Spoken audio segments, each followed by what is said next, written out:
Commuting. The sound of the engine is nearly deafening when I get near it. If I board the commuter train from the back, I have to walk right by the locomotive. Once I'm on, that locomotive will push me all the way home, across miles and miles of flatness, the fruit orchards naked at this time of the year, a crumbling green shack that calls itself the Cygnus Gun Club, the salt marsh, its herons swooping gracefully away from the disturbance of the train. Sometimes, one of the smaller birds will ride the blast of air, wings stiff against the wind, and will hover for a few seconds by my window. Sometimes, when I walk by that engine before I board, I want to lay my hand on the locomotive to feel the roar within. I never do, of course, because I don't want to get dirty and have rail grime and bug splatter on me. I like the noise the engine makes as it begins to push us away from the station. Something like two quick bursts from a belt sander and a rising inflection that sounds almost inquisitive, as if it isn't quite sure that leaving is the right thing to do.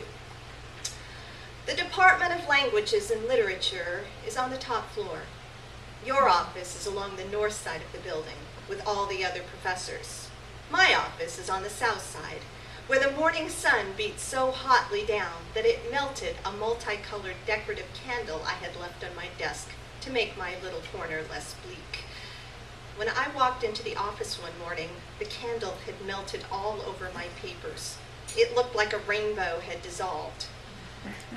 The melted candle side is the adjunct side, where I share a large office with 5 other female instructors. The other large office contains the male adjuncts, the bullpen. You always call it that with a smirk, with faint disdain for those reedy, bespectacled lads who never finish their dissertations. My office mate Marcella calls it the cockpit. Does that mean they will eventually peck each other to death? I asked her the first time she used the word in front of me while scraping candle wax off the pressboard top of my desk with my fingernails. Or maybe slash each other up, she said, if we put spurs on them. Marcella has lots of curly hair and bountiful breasts.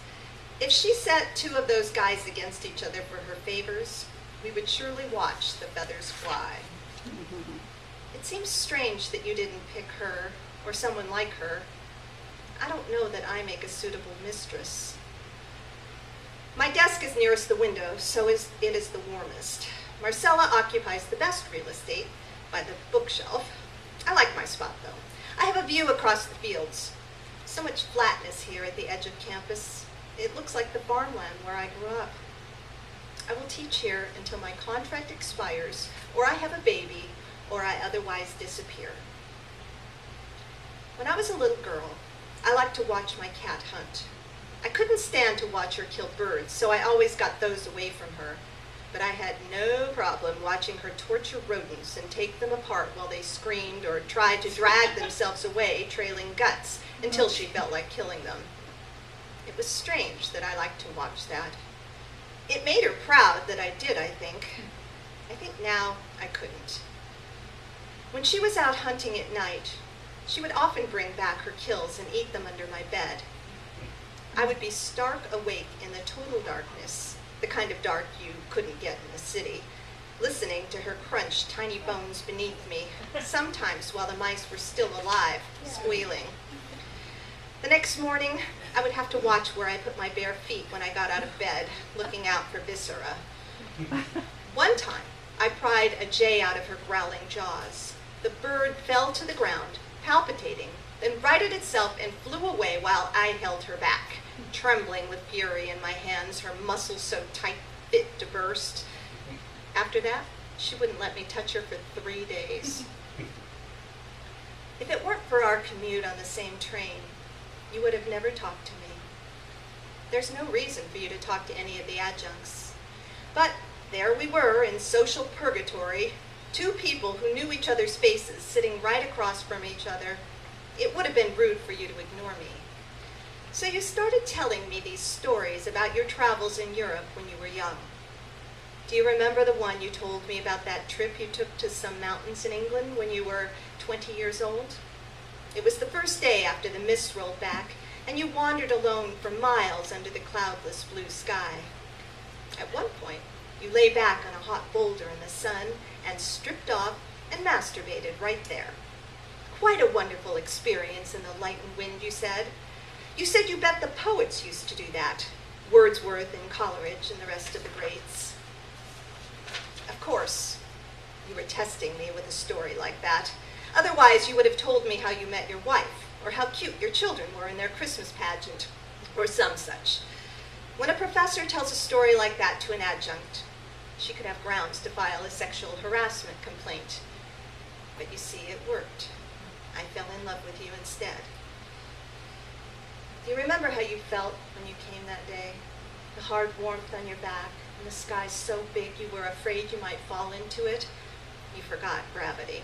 Oh, you were so happy. One must be young to feel such things, don't you think? One must be young to enjoy all the waiting I do for you.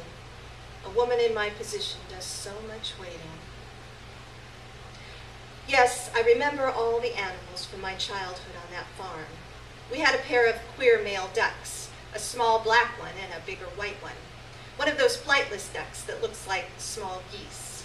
I would sit by the side of the pond and watch them go about their duck business for hours, grooming each other, disappearing into the water and emerging again, bobbing up like corks, just being together, mostly peaceful like an old married couple. Occasionally, the bigger duck would rape the smaller one, hold his head under the water and sodomize him. The smaller duck would have tufts of down missing from the back of his neck in the places where the other's beak had gripped him. I would go hunting for frogs in the tall green grass by the water and catch them in my hands, hold them there for a while, and then let them go again. Once I caught a little bitty brown frog that was no bigger around than a dime. I thought he was so adorable that I wanted to keep him as a pet. I made him a terrarium, tried to feed him tiny insects. He ate nothing for a week. I didn't want to watch him starve himself, so I let him go where I found him. There was a stream. I would go for walks in the stream and emerge onto other properties, random cow pastures. The cows would turn their heads to look at me, their placid chewing uninterrupted. There was a small thrill in trespassing, walking in the water, pretending I was doing so to put bloodhounds off my scent as if I were hunted, getting lost in fields in the tall corn. Once, one of the neighboring farmers invited me up into the cabin of his tractor while he harrowed his field. I was 5, maybe 6 years old. I think I talked his ear off the entire time. I must have been a bit lonely. When I was 8, my mother gave me her cast-off bicycle. I was not yet tall enough to ride a woman's bicycle, so every time I brought it to a stop, I had to jump off in order not to tip over. But I got very good at that. It was almost a disappointment when I grew into the bike and I didn't have to do that anymore. I went for rides on the roads around the countryside. There was a field I always made sure to go by. It had a bunch of sheep and a brown pony in it. The grass was always gnawed to the ground by the sheep. The poor pony. So I came by and ripped up the lush green grass by the side of the road by hand, the grass he couldn't reach through the fence, and I fed it to him in my open palm. Whenever that pony saw me coming down the road, he would canter up to the fence, so happy to see me. More than the sound of the cock crowing to welcome the sunrise, I remember the sound of the hens screaming bloody murder when they laid their eggs. Yes, it must have hurt. Think of the size of the egg relative to the animal. We put plaster eggs in their box nests to replace the ones we took, to stimulate them to lay more. The crack of the shell against the side of the bowl, the plop and sizzle of the yolks in the frying pan. I always liked my eggs a little runny, their wetness alive on my tongue. Yes, of course, I have a story about a pet rabbit that my parents subsequently slaughtered and cooked up for dinner. Every farm kid has that story. No, I did not vomit and cry. That rabbit had no distinct personality. I don't even remember what I named him. His flesh was ropey and tasteless. The dinner was a failure. I think we must have thrown most of him away. Marcella thinks you're a creep. She says you could pick her tits out of a lineup, but not her face. When she asked me how my teaching was going, I wanted to tell her that my bones had been hollowed out and the marrow replaced with Arctic air. I wanted to tell her I feel like a handout that's been Xeroxed from another Xerox, from another Xerox, the original nowhere to be found, the printed letters degrading a little more each time the paper is copied, slowly growing illegible. Instead, I looked at the darkening winter sky out of our office window and said, "Fine, how was yours?" You know, I could probably pick Marcella's tits out of a lineup too. They were on full display that day, pushed up in a low-cut top, her skin golden against the fuzzy red angora. They made me acutely aware that I am just as reedy and bespeckled as the guys in the bullpen. I would have liked ever so gently to rest my cheek against them, feel the warmth on her skin, the solid softness of her. I know you think your marriage would fall apart if she found out, that the whole world would end, that the mushroom cloud enveloping your house would be seen from orbit. Ugh, the end of the world, darling. But I think your wife must know about me. You are, after all, so careless. I mean, who walks a dog for 3 hours on a cold, drizzly day? Who goes for a morning jog and comes back with a sweep of glitter across the top of his cheek? From my eyeshadow. I'm sorry. She must smell me on you. I wonder if it hurts her to watch your loose, self-assured gait. The walk of a man who is pleased, who is having a lot of sex somewhere. No, she probably doesn't know who I am. But give the woman a little credit. Her silence is a gift to you. My silence is a gift to you. Value it. You weren't with me the day the train I was on hit a stalled car on the tracks, so you don't know that I didn't even feel the impact. I just saw flaming bits of obliterated car fly by my window as the train ground to a slow halt over a mile or so. Then I smelled the burning metal. Then I sighed at the inevitable delay in getting home, waiting for the police to come, and if there was someone in the van, the coroner. While lecturing on Canto V in Dante's Inferno, I explained to my students that the monster Minos, the judge who coils his tail around his body as many times as the number of circles in hell you must go down, is a pre-Christian figure. Then I went on to telling them about the trial of the soul after death in ancient Egyptian culture. In this trial, a man's heart was weighed on a scale against a feather. If the man's heart was lighter than the feather, he could proceed to the afterlife.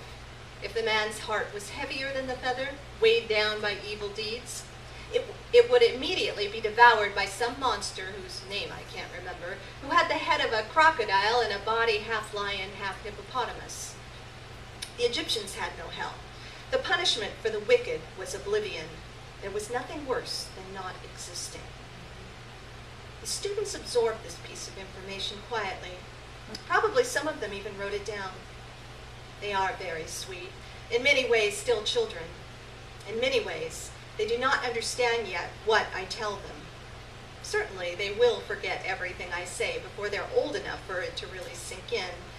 But sometimes I wonder if I leave a trace, any trace at all. I wonder if they will recognize something that is happening to them slightly sooner because I told them to expect it. You cannot really tell someone something they don't already know. Teaching is not about filling blank minds. It's about inducing a flicker of recognition. I was never allowed into the little shack where the sheep gave birth. It was because of some disease. I can't remember now if it was some disease I might have caught from the lambs or some disease I might have given them. I only got to see the lambs when they were strong enough to go out into the fields with their mothers. I remember very well their strange orange gaze, the horizontal rectangular pupil. Such lambs they slaughter to make your condoms, darling. The copy on the box said something about all natural. The copy on the box doesn't mention that they are the lining of the animal's gut, like sausage casing.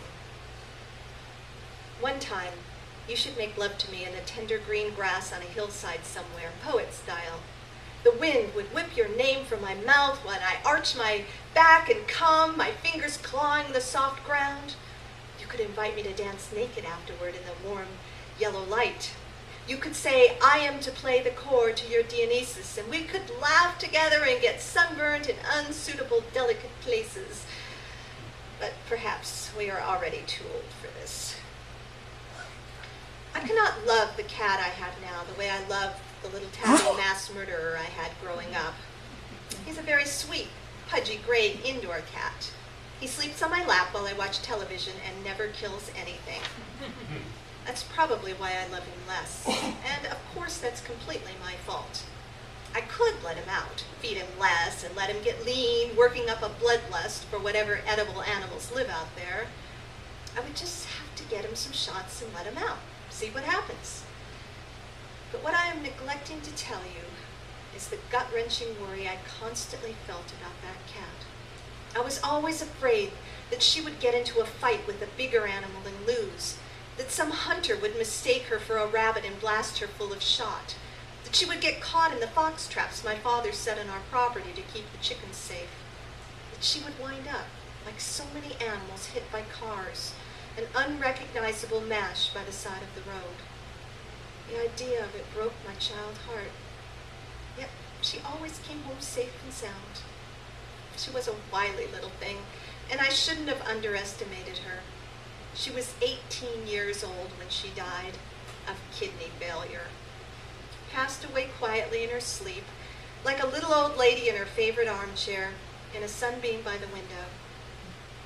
I still remember the way her wildness seized her with great bursts of energy sometimes. How she'd run clear across our property and shoot straight up a tree like a rocket, so high and so fast that it would take her a while to figure out how to get back down.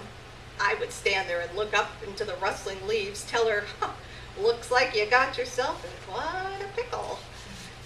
She would peer down at me with her narrow, slitted green eyes, pale as frog skin.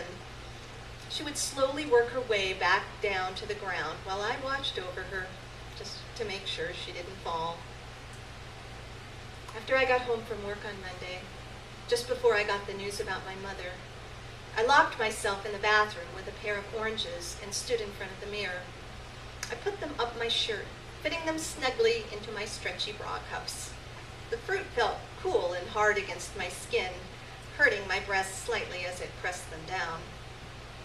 I assessed what I looked like. The bulges were unnatural and grotesque, though not unlike the shapes I had seen shoved into designer dresses in footage from Hollywood red carpets. I looked like a parody, a punchline, a joke of a girl considering plastic surgery. That was not precisely what I was doing. I took the oranges back out. I put one in the sink and sat on the closed toilet seat with the other and ate it slowly. I peeled it bit by bit, carving the poured skin of the fruit with my fingernails. I consumed the fruit, delicate moist wedge by delicate moist wedge, the pulp on my tongue overwhelmingly sour and sweet. It took me a good 20 minutes to finish it. There is no man who lives with me. No man came to knock on the door to ask what I was doing in there. There's no one I can tell about you. Sometimes, when you're late, I wonder if this is the day your wife finally decided to stop you at the door and ask you where you're going.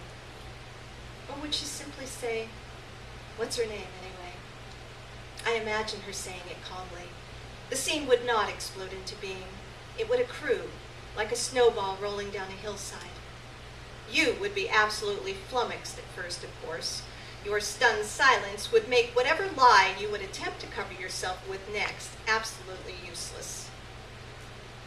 If she forces that conversation on you, I wonder if I would ever see you again. You have to wonder what happens to the man inside the car just before the train hits it.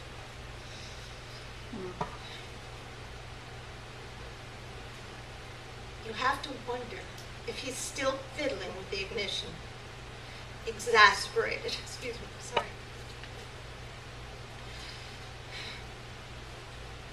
Exasperated that he stalled on the tracks of all places. But it must be that he hears the train coming, the horn. Does he get tangled up in the seatbelt scrambling to get out? Or is there an intake of breath? A sudden choice? No, stay here. Close your eyes and wait for the impact. You have to wonder, but there's no way to know. Not even the coroner will know. There's no face left on which to read an expression. No frozen panic, no uncanny peace, just pieces to gather. A report to write that lists only the barest facts.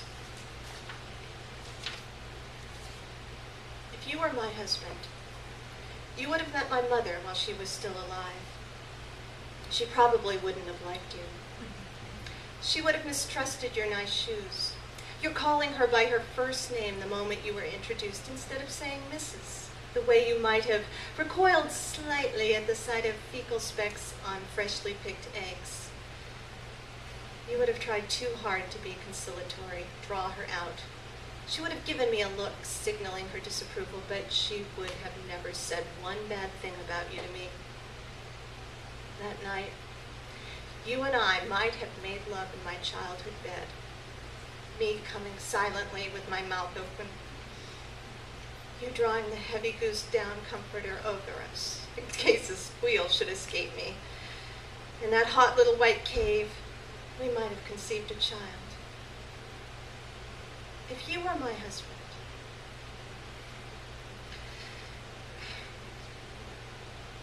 you would not be at work right now, wondering why I was not on the train today. You would have come with me to my mother's funeral. You would have held my hand and listened bewildered while I made a wildly inappropriate comment on how I could actually smell the formaldehyde from the body in the casket. Yes, you can actually smell it in the veins. Touch the skin, it is much too cold. As if there is some kind of refrigeration device under the coffin, maybe to keep the smell of decay down. The skin has some kind of orange cosmetic patted all over it. When she died, she turned blue, and they tried to counter the color with makeup, but it looks so false. Her hair is like white acrylic. It was never textured like that during her life, and I wonder what the funeral director sprayed on it. You would have thought, how strange. Her mother is dead, and this is what she's thinking? Meanwhile, I'm standing here, and I'm a rusted-out piece of old farming equipment, discarded at the bottom of a pond, very slowly turning to silt until I'm just a whirl of shapelessness, hanging there, swaying gently in the water. It's all right now, darling. I'm not unhappy. I am also the naked newborn animal, its eyes still shut, squirming in the warm belly fur of its mother, looking for the teat, the heat of the barrel of the gun after something has been shot, the forlorn meow of a cat stuck up a tree. I'm as slow as the rock-furrowing drag of receding ice sheets, as fast as the light from long-dead stars. I'm the hardness of your cock and the softness of my cunt, the darting tongue and a never-ending kiss, the throb of pulse and intake of breath. I am the small hailstone down your shirt collar, melting its way down your shivering back. As it disappears into your skin. Come here, Professor. Hold me one last time. Give me a real kiss goodbye.